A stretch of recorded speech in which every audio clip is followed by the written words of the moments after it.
Бүгінгі видеода сіздер 50 ойыншының Майнкрафтта қалай өз цивилизациясын құратынын көретін боласыздар.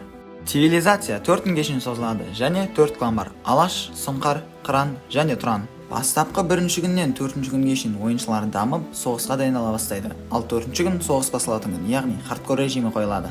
Бұл цивилизацияда сіздер альянс, сатқыншылық, түрлі соғыс және қызықты моменттерді көретін боласыздар. Видео басталмастан бұрын арнаға тіркеліп, видеоға лайк бас, комментке өз пікірлерінізді жазып кетіңіздер. Ал біз болсақ бастаймыз. Басталды. Бірінші күн басталды. Барлық игроктар өз базаларына тіпе етіліп, барлықтары өз выживаниясын бастады. Мен де құрытпайын деп ағаш сындырып бастадым. Нәрмен лут жинауға соң біз Ризо екеуміз шахтаға түстік. Және сол жерде өзіміздің алғашқы алмазымызды таптық. Және біз достарымызбен шахтада жиналып барлығымыз сет жасап алдық. Бұл уақытта басқа да игроктар шахтада жүрді.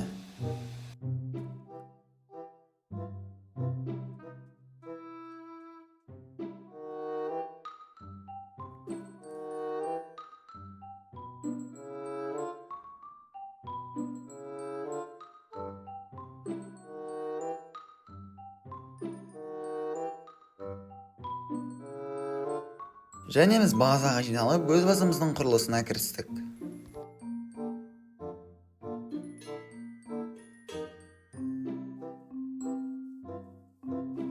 Тұранның игроктары да өз базасының құрылысын жалғастырды.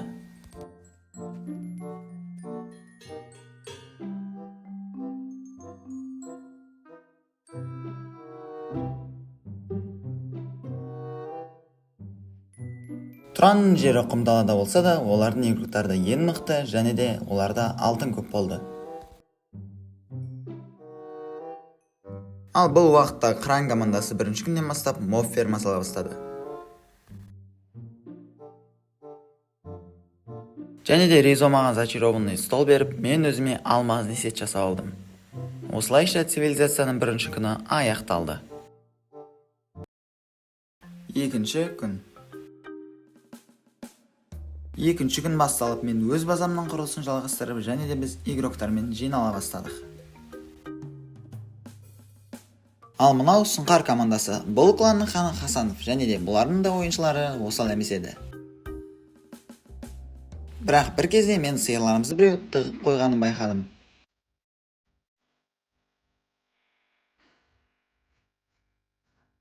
Және бұл Сұңқар кланының ойыншысы Желтый деген ойыншы болды. Және де біз қайтадан оның ізін байқап қалдық. Және біз оны сыртқа шығарып өлтірмекші болдық.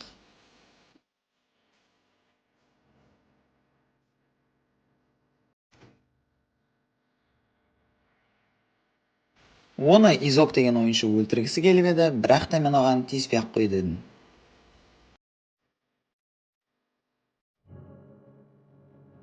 Және де біз базаға жинала бастадық. Мен шахтаға кетеміз. Мен өз командама өз тапсырмаларын беріп, барлығымыз бір жерде жүрдік. Және біз сиырларды өсіруді шештік, және алдағы уақытта бізде кожа мен тамақ көп керек болды. Барлықтарына өз шаруаларын беріп болған соң мен шахтаға түстім. Ал бұл болса Қыран командасы. Қыран командасы өздеріне цивилизациялар жалғастырып, және де дамуын жалғастырды. И олар өздерінің сол баяғы моб фермасымен айналысып кетті. Ал Сұңқарларға бір ой келді. Ол Тұрандармен альянс құру. Ал бұл уақытта Тұран командасы Қырандармен типа альянс құрып жатты. Окей. Расходимся? Да, давайте. Да, на следующий день, вот если нападут, если вдруг нападут. Осылайша Тұран мен Қыран командасы типа альянс құрды.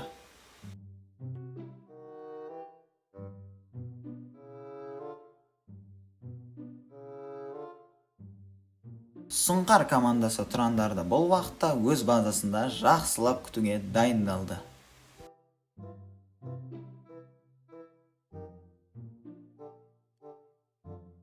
Және олардың базасында қыранның игроктары жүрген соң олар оны өлтіріп тастады.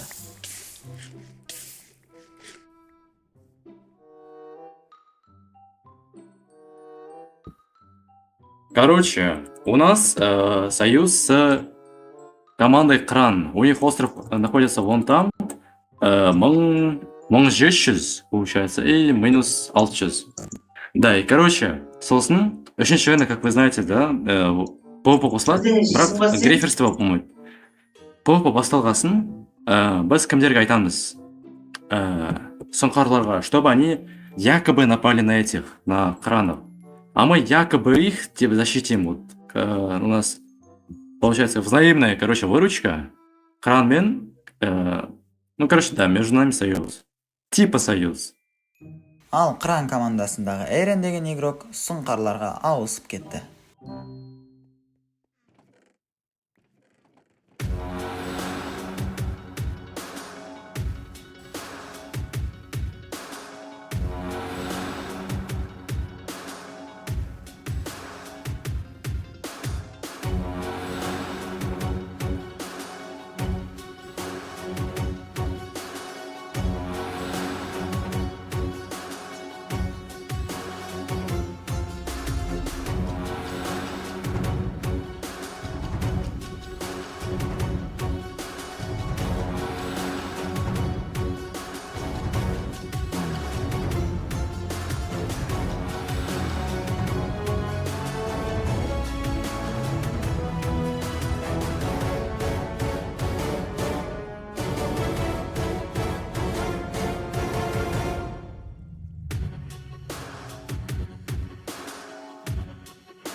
Үшінші күн басталды. Үшінші күн бастала салысымен біздің базаға сұңқардың игроктары келді.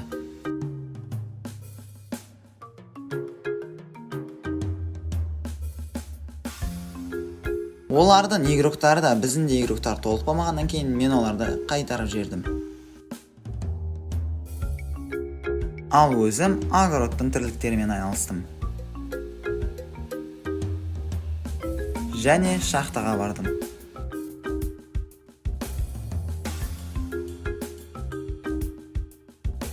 Сосын мен порталға эндер жемшік жинау үшін бардым.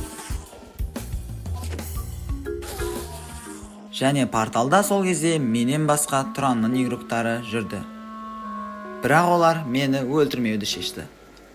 Сұңқар командасы біртіндеп жинала бастады, ал Тұран командасы жартысы незеритовый болды. Біз де өз базамызда жиналып, қырандармен альянс құруды шештік.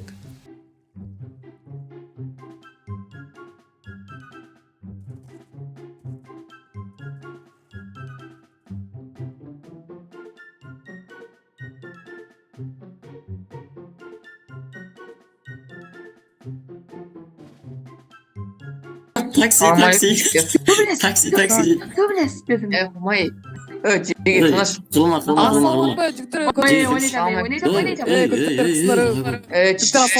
біз қыран командасына барлық игроктар болып жинала бастадық.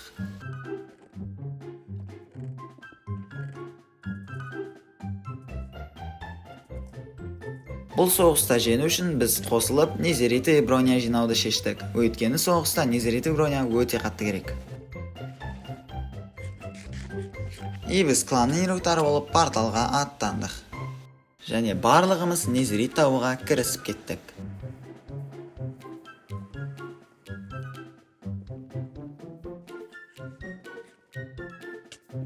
Ал бұл уақытта тұран командасы почти full незерка болды. Біз де жартылай болса да незерит брониктар жасап алдық.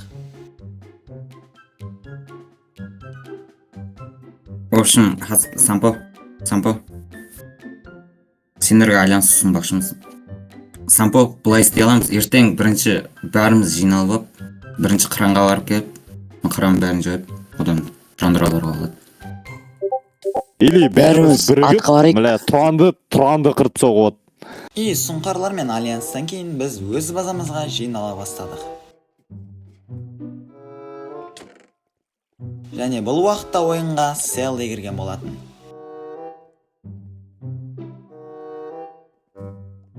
Мен оған алмазындай сет жасап бердім.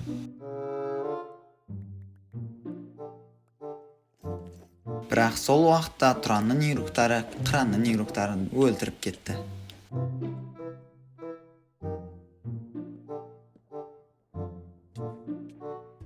Біздегі семсер деген ойыншы біз тастап тұран командасына ауысқысы келді, бірақ олар оны қоспай өлтіріп тастады. Және оның командасында бізді сатып кеткен тағы да Ризо деген ойыншы болды.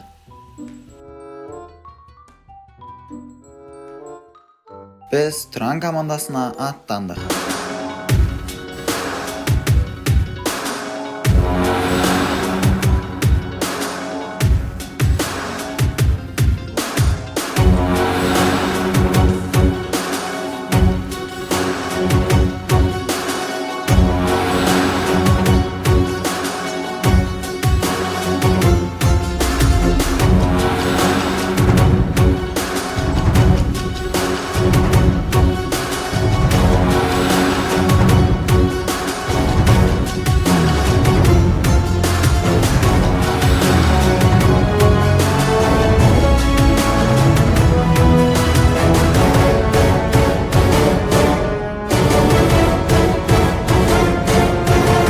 Енді қашамыз ба дегенде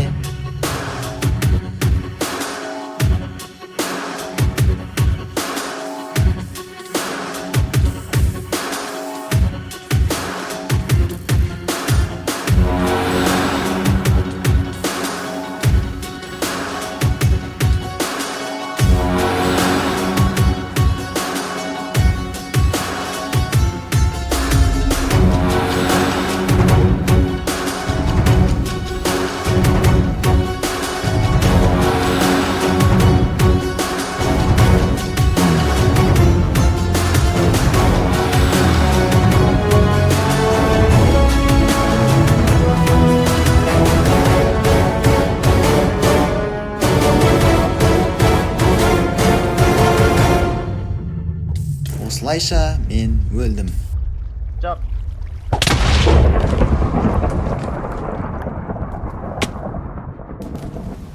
Ал тұран командасы әлі де мықты команда болып қала берді.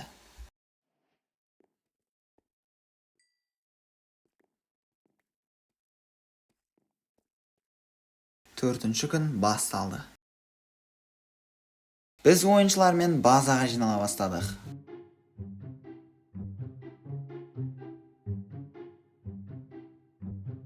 Және де біз селді екеуміз огородтағы тамақтардың барлығын жинап алдық.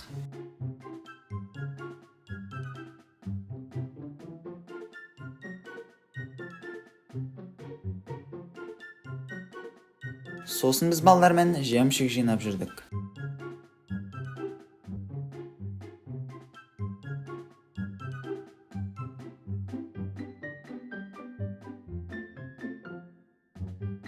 Ал бұл уақытта сұңқар командасы түкке де пайдасы жоқ ловушкаларын салып атты.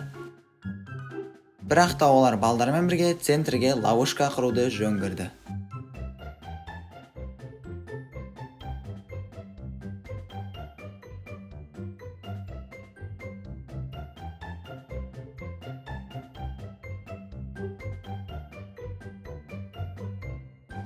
Біз командада сұңқар мен алаш болып қана емес, және де қырандарды да өзімізбен қосып, барлығымыз тұранға қарсы шығуды шештік. вокалдетеміз, бірге жүреміз да, бір адамға жабыламыз. Бүкіл командирлердің аттарынан қалмайсыңдар. Ирақардың артынан қалмайды, Алаш Пепірдің артынан қалмайды, қалғандардың менің артынан қалмайсыңдар. Және біз оларды сапқа тұрғызып қойып біраз қинадық. Так, оңға қараңыздар. Есеп шығайды. Солға қарап тұрын олар. Ой, мен қайген ғой. Оңға қара. Сатым сол болсай. Соғысқа үстайын алыңыз. Түсіндер ма, айтқан кім тыңдамайды, сол өледі деген сөз.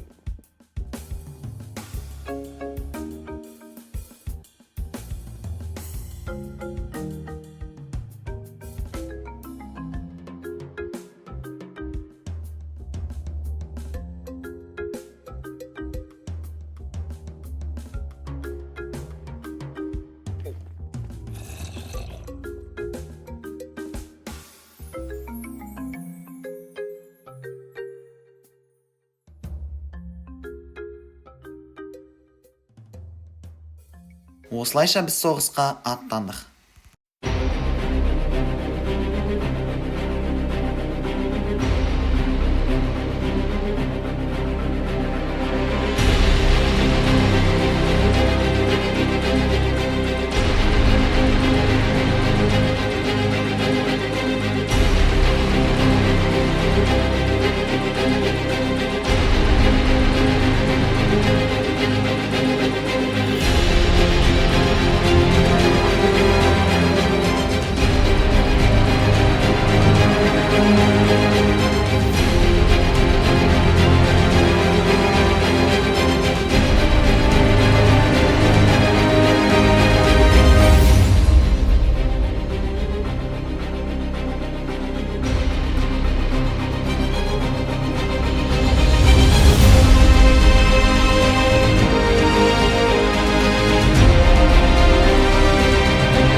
Ал соғыс басталды.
осылайша біз бұл соғыста жеңіске жеттік.